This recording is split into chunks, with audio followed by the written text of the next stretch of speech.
तो हेलो बच्चों, आइए आप सबका स्वागत है आपका अपना यूट्यूब चैनल में। और आज हम लोग पढ़ने वाले हैं इटली का एकीकरण। जैसे कि आपको पता है कि पीछे मेटरनिक युग हो गया है। 1830 की क्रांति, 1848 की क्रांति, दोनों मैं पढ़ा चुका हूँ। पीछे आपका लिंक डिस्क्रिप्शन में मिल जाएगा, आप नहीं पढ़ेंगे तो पढ़ लेंगे। और आज की क्लास में हम इटली का एकीकरण पूरा कंप्लीट करेंगे, एक एक चीज़ को समझेंगे कि इटली के एकीकरण कैसे हुआ, उसमें क्या क्या है, कैसे है, सारी चीज़ को यहाँ पर देखेंगे। चलिए यहाँ पर समय बर्बाद नहीं करते हैं, हम अपने टॉपिक पर चलते हैं। ये एक अलग था। ठीक है, तो इटली 19वीं शताब्दी में मात्र एक भौगोलिक अभिव्यक्ति था। मतलब इसका कोई फ्रांस और ऑस्ट्रिया या अन्य देशों का जो आपस में युद्ध होता रहता था उससे इसका कोई रिलेशन नहीं था। ठीक है, लेकिन आगे चलकर जब इटली भी नेपोलियन से प्रभावित हुआ था, जब नेपोलियन आए थे इटली में, और इटली में आकर यहाँ पर जब राज किया था नेपोलियन जी, तो उस समय भी इटली प्रभावित हुआ था नेपोलियन से। इसी में आगे हम चर्चा करेंगे। क्या कई स्वतंत्र राज्य थे यहाँ पर इटली में, स्वतंत्र राज्य थे, मतलब उस पर किसी का राज नहीं था। वह एक अलग ही स्वतंत्र राज्य, यहाँ के लोग स्वतंत्रता पूर्वक रहते थे। ठीक है, यहाँ पर किसी का राज्य तंत्र नहीं चलता था। यही कारण है कि वहाँ अलगाव की भावना थी। मतलब फ्रांस जो था वह काफी समय तक गुलामी से गुजर रहा था। वहाँ पर अलग अलग नेपोलियन कभी, मेटरनिक कभी, कोई कभी विलियम, कभी विलियम हर ये सब वहाँ पर क्या होते थे कि राज किया करते थे। लेकिन यहाँ पर जो व्यवस्थाएं थी इटली में, यहाँ पर कोई राज नहीं किया था, और कोई राज नहीं होने के कारण यहाँ के जो लोग थे आजाद थे, और इसी आजादी का ये लाभ उठाते थे। ठीक है, इसी आजादी का लाभ उठाकर और चाहते थे कि हम इनसे अलग ही रहें। इनका मानना था कि हम इनसे क्या रहे, हम इनसे अलग ही रहे। मतलब हमारा जो देश है इन सब चीजों से अलग रहे, हमारा देश गुलाम ना हो, ये चाहते थे। ठीक है, और इटली में एक राष्ट्र के रूप में स्थापित होने से भौगोलिक समस्या के अलावे अन्य कई समस्याएं, भौगोलिक समस्याएं मतलब भौगोलिक समस्याएं का सीधा सीधा अर्थ हुआ तो वहाँ जो इटली का क्षेत्र था ना, मेटरनिक जब वहां पर आया था तो उसे कई खंडों में विभाजित करके अलग अलग राज्य को दे दिया था। वहां पर हम पढ़ाए हैं, आप लोग वीडियो में उसे देख लीजिएगा। 12 सेकंड पार्ट वाला में आप लोग उपस्थित नहीं थे तो उसका वीडियो हम यूट्यूब पर अपलोड करेंगे, कल हो जाएगा, दोनों कल अपलोड कर देंगे, ध्यान दीजिएगा। तो मेटल ने क्या किया था कि उसे अलग अलग भागों में बांट दिया था इटली को, ताकि वहां पर किसी के अंदर राष्ट्र की भावना न पनपे और वह इनके अपने देश के लिए युद्ध ना कर पाए। इसके लिए वह उसे अलग अलग कई खंडों में विभाजित कर दिया था। ठीक है, ये हमारी भौगोलिक समस्याएं हो गई। यानी कि मान लीजिए कि हमारे हमारे पास एक बीघा या 20 कट्ठा, समझिए ना, जमीन है। हम उसे क्या किए कि 2 कट्ठा किसी और को, 2 कट्ठा और को, 2 कट्ठा, इस तरह अलग अलग खंडों में विभाजित कर दिए। तो बताइए, अलग अलग जब हम खंडों में बांट देंगे तो जिसको देंगे वो वापस हमें देगा गलत, जो जिसको हम जमीन देंगे वो हमें वापस जल्दी से जमीन देगा नहीं देगा। ठीक है, तो यही कारण थी वहाँ की भौगोलिक समस्या थी कि जिस राजा के हक में जो जमीन गई थी ना, वो देना नहीं चाहता था, उसे देना नहीं चाहता। वो कहता था कि इसी का एकीकरण किया जाए। तो जितने भी वहाँ पर राजतंत्र थे सब चाहते थे कि हमारे अनुसार हो। जैसे रोम चाहता था कि हमारे अनुसार हो, ऑस्ट्रिया चाहता था कि हमारे अनुसार हो। तो जितने भी वहाँ पर साम्राज्य थे वो अपने अनुसार वहाँ का एकीकरण करना चाहते थे। ठीक है, इसमें विदेशी राष्ट्रों का हस्तक्षेप भी था, जैसे कि फ्रांस का हस्तक्षेप, मतलब फ्रांस के भी उसमें गतिविधियां थी। फ्रांस भी चाहता था कि नहीं, हमारे इसमें हमारा भी कुछ भूमिका है, हमारे अनुसार किया जाए। विदेशी अलग अलग देशों से भी उसमें आता। ठीक है, राजधानी रोम, इटली की जो राजधानी थी रोम, रोम को पोप का प्रभाव था। मेटरनी क्या कहता कि रोम और रोम वाले क्षेत्र को किसको दे दिया था, पोप को दे दिया था। पोप इस जगह का नाम है, पोप वहां के राजा को वो दे दिया था। पोप चाहता था कि हमारे अनुसार इटली का एकीकरण हो, मतलब यह चाहता था कि जो भी इटली का एकीकरण किया जाए वो मेरे अनुसार किया जाए। मेरे अनुसार का क्या अर्थ हुआ कि ये चाहता था कि इटली का एकीकरण धार्मिक रूप से किया जाए। इटली का एकीकरण जो है यहाँ पर लिखे वो की इच्छा क्या थे, इटली का एकीकरण उसके नेतृत्व में, उसके देखरेख में धार्मिक दृष्टिकोण से किया जाए, इटली को धार्मिक रूप से बना दिया जाए। ठीक है, न कि शासकों के, ये नहीं चाहता था पोप शासक यानी कि राजा के नेतृत्व में इटली का एकीकरण किया जाए या वहां के धार्मिक के रूप में किया जाए। ठीक है, और इससे संबंधित जो भी क्वेश्चन है कल हम क्वेश्चन इसका लेकर आएंगे, अभी नहीं, मैं भी नहीं पढ़ा लेते हैं, उसके बाद क्वेश्चन इसका हम बताएंगे। ठीक है, 19वीं सदी में के आरंभ में, 19वीं सदी की जब शुरुआत हुई तो उस समय इटली में राष्ट्रीयता का विकास होने लगा था। यानी 19वीं सदी के आरंभ में इटली के अंदर राष्ट्रीयता, राष्ट्रवाद की भावना पनपने लगी थी, वहां के लोग भी क्रांति करने लगे थे। और फ्रांस में होने वाली इन घटनाओं का प्रभाव भी पड़ रहा था, ध्यान समझिएगा। जो फ्रांस में घटनाएं हो रही थी उसका भी प्रभाव इटली के लोगों पर पड़ा था। इटली के लोग उनके मतलब नहीं होता देखा देखी, उस तरफ उस टाइप का इटली का लोग मतलब फ्रांस के जैसा क्रांति यहाँ पर करना चाहते थे, फ्रांस के जैसा क्रांति कर रहे थे। इटली के नवजागरण तथा एकीकरण में अप्रत्यक्ष रूप से ही सही समझिएगा। नेपोलियन जो था, नेपोलियन का हम पहले वीडियो में बताया, पहले के क्लास में बताए थे कि नेपोलियन क्या चाहता था। नेपोलियन की नीति क्या थी कि वो फ्रांस को पहले तो आजाद के फ्रांस का सेनापति बना, तो फ्रांस में राज करने लगा।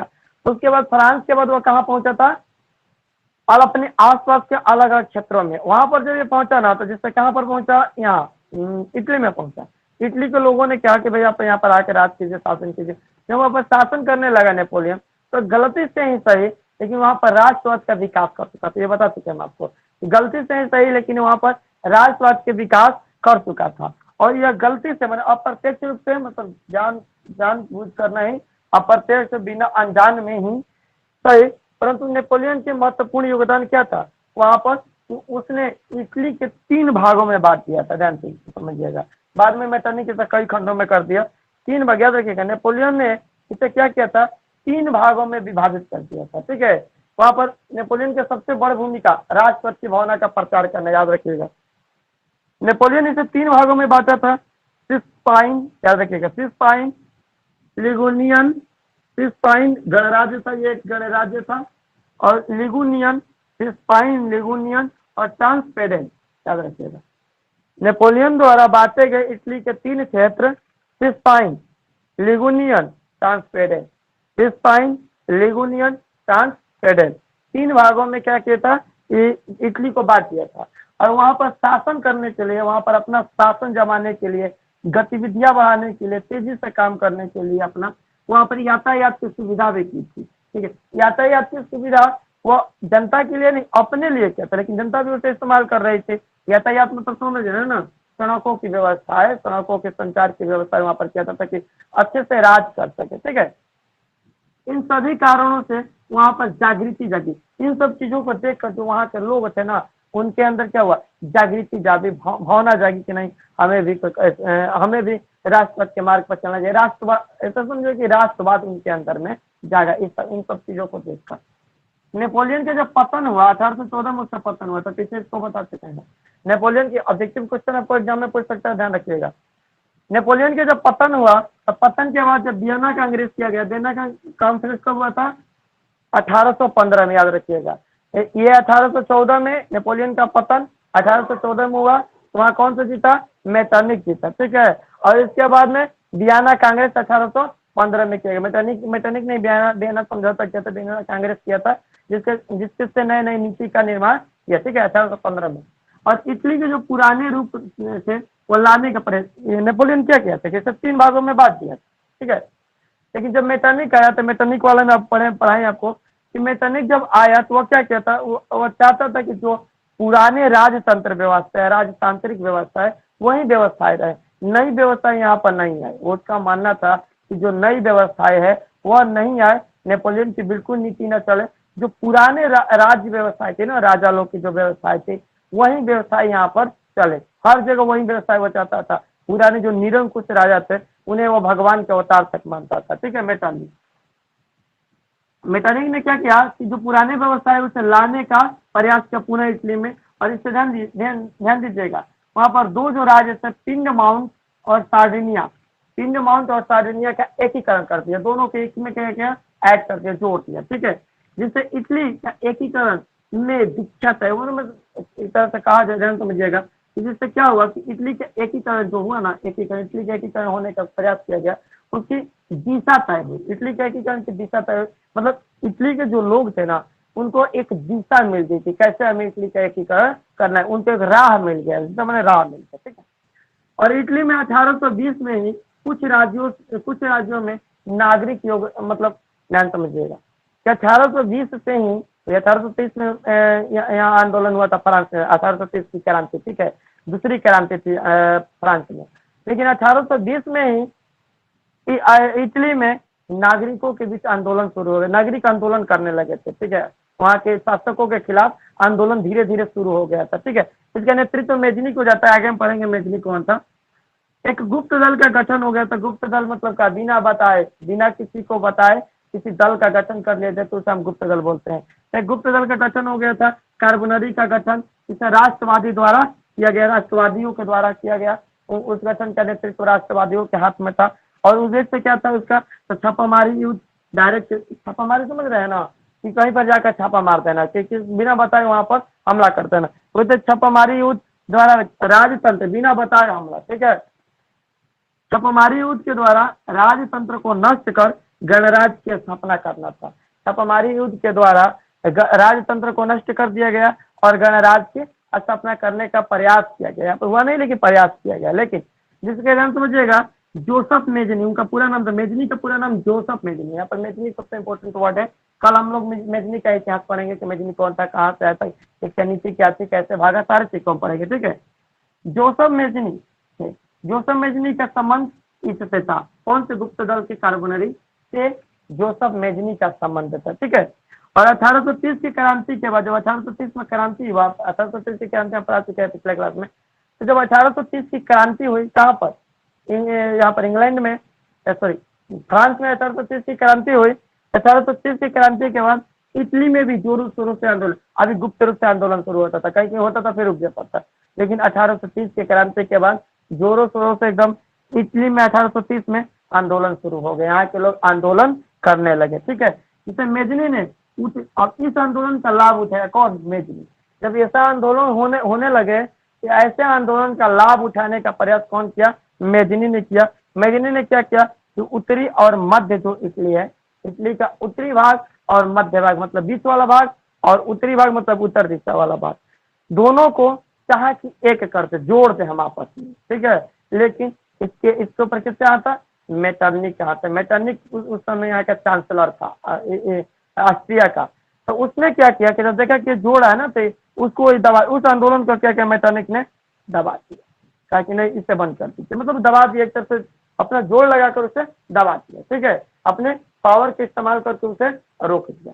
जिससे क्या हुआ, मेजनी का पतन हो गया और मेजनी को इटली छोड़कर भागना पड़ा, ठीक है। मेजनी ने क्या किया कि इटली छोड़कर भाग गया, कहाँ, इंग्लैंड भागा था, ठीक है। लेकिन मेजनी की सबसे खास बात ये थे, यह हारने वाला में से नहीं था मेजनी, ठीक है, यह हारने वाला में से नहीं था, यह पुनः आया, कहाँ पर, इटली में। और इटली में जब यहाँ से 1848 में ये जो था मेटरनिक यहाँ से जब पलायन किया, ठीक है, 1830 के क्रांति, 1847 क्रांति के बाद में, 1830 की क्रांति के बाद में भागा यहाँ से, ध्यान समझिए कौन था, मेटरनिक।